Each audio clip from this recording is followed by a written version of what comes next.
Guys, welcome back to my channel. और आज मैं एपिसोड नंबर 12 एक्सप्लेन करने वाली हूँ। तो चलिए स्टार्ट करते हैं।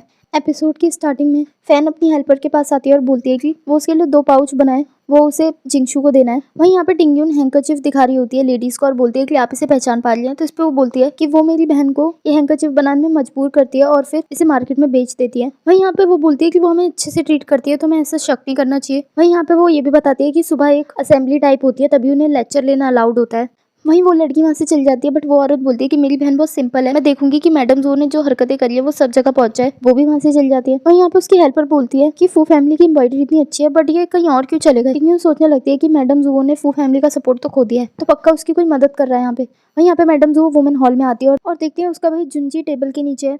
तो उसे गुस्से में बाहर निकलने के लिए कहती है। जब वो बाहर आता है तो उसे बहुत मारने लगती है और बोलती है कि तुमने वो हैंकरचिफ कैसे बेच दिया। तो इस पे वो बोलता है कि मैंने तो बस उसे बेच के वाइन ली थी। तो वो उसे और पीटने लगती है और बोलती है कि मैंने सब कुछ रिस्क में डाला ताकि तुम्हें चीजें मिल सके, बट तुम एक कीड़े मकोड़ो। तो उस पे वो बोलता है कि हाँ, जो अंधेरे में रहता है यहाँ पे रहता है, और जो भी उनके साथ हो रहा है वो सब टिंगन पे डाल देता है और बोलता है कि अगर वो नहीं होती तो हम दोनों का हाल ये नहीं होता। वहीं वो गुस्से में उसे जाने के लिए कहती है, तो इस पे वो चला जाता है। वहीं यहाँ पे मैडम जो बोलती है कि उस कॉन्क्यूबाइन लू को मुझसे मिलने के लिए भेजो। वहीं यहाँ पे एक साउंड बजती है, तो इस पे वो बाहर आके बोलती है कि इस साउंड का क्या मतलब है। तो इस पे वो लेडी बताती है कि इसका मतलब है बॉर्डर पे एनिमीज आ गए हैं। टिंगन पूछती है तो क्या कोई दिक्कत है। तो इस पे वो बोलती है नहीं, वो संभाल लेंगे, जनरल मुंह है ना। वहीं यहाँ पे टिंगन पूछती है कि इसका मतलब बैनर कमांडर यानी जाओलिंग भी जाएगा। तो इस पे वो बोलती है हाँ, बट जो पिछली बार उन्होंने बिना कहे लीव ली थी, यानी टाइम पे नहीं आ पाए थे सुबह, उसके चलते वो जा नहीं पाएंगे, बट अब चिंता मत करिए, अगली बार भी उन्हें मेरिट अर्न करने का मौका मिलेगा। वहीं यहाँ पे वो लोग अनाज और सॉल्ट दे रहे होते हैं। वहीं यहाँ पे कमांडर लू तो पहले ही चिड़ा हुआ था उससे और बोलता है कि तुम कम सामान लोगे। तो इस पे जाओलिंग को गुस्सा आ जाता है। वहीं यहाँ पे वो उसका आदमी उसे समझाता है। तो इस पे वो बोलता है कि हमें फिर भी थोड़ा सा सॉल्ट दे दीजिए, इसके बिना हमें स्ट्रेंथ कैसे आएगी। यहाँ पे उसके आदमी भी गिरने का नाटक करते रहते हैं। तो इस पे वो उन्हें अनाज दे देता है और बोलता है कि हम पे सॉल्ट नहीं है, बट फिर वो बोलता है पर हो सकता है अगर। तो बोलता है क्या। तो इस पे वो बोलता है कि मुझे अपने 3 मंथ की सैलरी दे दो। तो यहाँ पे वो बोलता है मेरी भी फैमिली है, मैंने तो बस बहुत कम नमक मांगा है, बट वो उसे नमक नहीं देता और भी अनाज दे देता है पर नमक नहीं देता। वहीं यहाँ पे क्या होता है, वो लोग खाना खा रहे होते हैं, तो कमांडर उनके पास आता है और देखता है कि क्या खा रहे हैं और खा के देखता है तो उसमें काफी नमक होता है। वो बोलता है कि तुम पे इतना सॉल्ट है क्या फ्री में। तो इस पे जाओलिंग बोलता है कि हमारे कुछ लोग सॉल्ट मर्चेंट रह चुके हैं, कुछ लोगों को पता है सॉल्ट कहाँ है, तो वो जमा करते हैं, और अगर आप चाहें तो हम 100 लोगों के लिए भी सॉल्ट जमा कर सकते हैं। तो इस पे वो बोलता है कि अगर तुमने कर दिखाया तो मैं तुम्हें प्रमोट कर दूंगा कंपनी कमांडर के रूप में। वहीं वो लोग बात करते हैं कि अगर उसने कर दिया तो वो जल्दी ही कैपिटल जाएंगे।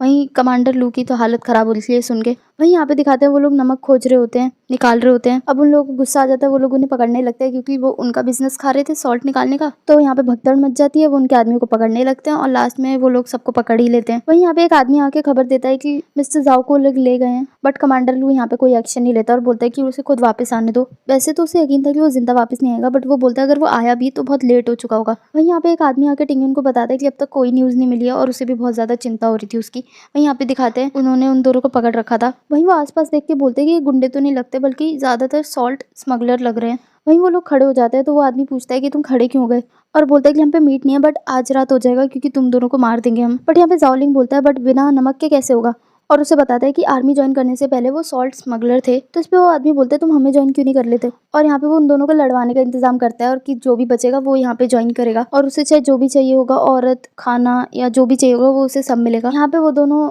एक दूसरे को तलवार देते हैं और लड़ाई स्टार्ट करते हैं। बट ऑफ कोर्स आपको ही पता है, मुझे ही पता है, ये तो बस दिखाने के लिए कर रहे हैं। वो बीच लड़ाई में दोनों एक दूसरे को इशारे दे रहे होते हैं और फिर उन सभी को चकमा देखकर आग वाग लगा के वहाँ पे भाग जाते हैं दोनों। वहीं यहाँ पे टिंगन की तो आंखें लाल हो गई होती हैं उसका वेट करते करते। वहीं उसे पता चलता है लॉर्ड ली आया हुआ है और यहाँ पे वो बोल देता है कि वो मर चुका है, बट यहाँ पे टिंगन बोलती है कि बॉडी नहीं है, कुछ नहीं है, आप पे एविडेंस भी नहीं है, तो मैं कैसे मान लूँ। बट यहाँ पे वो बोलता है कि मानना तो पड़ेगा और आपके लिए हमारे पे एक क्वार्टर है।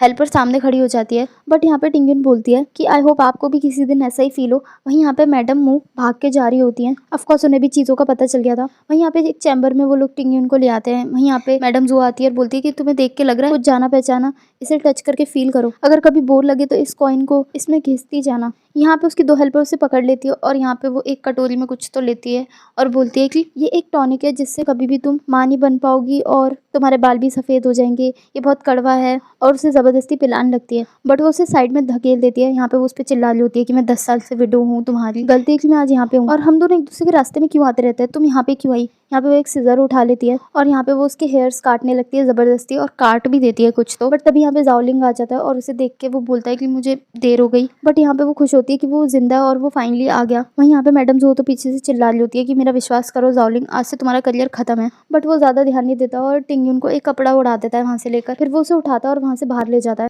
वहीं यहाँ पे वो सबको चलने के लिए कहता है बट वो लोग बोलते हैं आप इसे ऐसे ही छोड़ देंगे। तो यहाँ पे जाओलिंग बोलता है नहीं, एक एक करके बदला लेंगे, नहीं लिया तो मैं इससे शादी कैसे करूंगा। फिर वो लोग चले जाते हैं। यहाँ पे वो उसके बाल बनाने लगता है। वो थोड़ी उदास होती है तो उसके बाल भी टूट रहे होते हैं।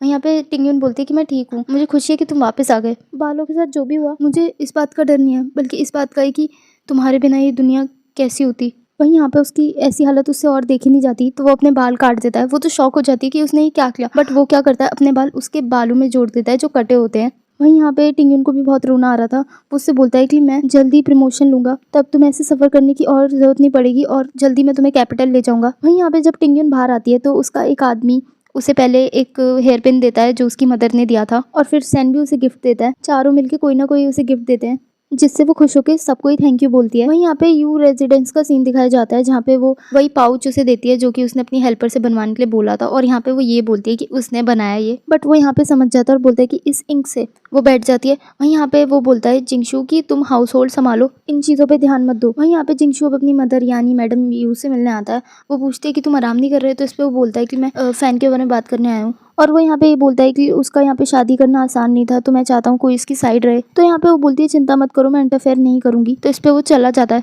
वहीं यहाँ पे मैडम यू बोलती है कि जब उसके पास कोई नहीं होगा बात करने के लिए तो देखती हूँ वो क्या करती है। वहीं यहाँ पे उसका कमांडर बोलता है कि तुम इतनी खतरनाक जगह गए और वापस भी आ गए, वो भी सही सलामत, कुछ तो बात है तुम्हें। यहाँ पे जाओलिंग बोलता है कि मैं बस लकी था, मैंने उन्हें पिलाई और मैं वहां से भाग गया। वहीं यहाँ पे जाओलिंग बोलता है उस प्रॉमिस का क्या हुआ। तो इस पे वो बोलते हैं वो तो नहीं हो पाएगा। वो पूछता है क्यों, और मैं तो अपने भाइयों से वादा भी कर चुका हूँ, मैं उन्हें क्या मुंह दिखाऊंगा। तो इस पे वो कमांडर बोलता है तो तुम याद करो, क्या तुमने किसी को अपसेट किया है। तो उसके दिमाग में एक ही इंसान का ख्याल आता है, वो है मैडम जुओ। वहीं यहाँ पे उसके दोनों आदमियों को ही बहुत बुरा लग रहा होता है। वो टोकन फेंक देता है गुस्से में। तो यहाँ पे वो उसे समझाता है कि हमें हमेशा सही रास्ते पे चलना चाहिए। तो वो दोनों टोकन वापस ले लेते हैं क्योंकि उसे पता था कि जाओलिंग कितनी मेहनत कर रहा है। वहीं यहाँ पे जाओलिंग बहुत गुस्से में होता है। टिंगयुन उससे रीजन पूछती है तो वो बताता है कि वो प्रॉमिस से मुकर गया, मेरा प्रमोशन अब तो नहीं होने वाला। वहीं यहाँ पे टिंगयुन उस कपड़े पे ध्यान देती है जो उसने उस चैम्बर में उसे उड़ाया था जाओलिंग ने। वो बोलता है कि ये जो क्लोथ है उसे सिर्फ जूनियर 4th रैंक या उससे ज़्यादा के रैंक वाले लोग ही पहन सकते हैं। और देख के पता चल रहा है कि ये किसी आदमी का कपड़ा है।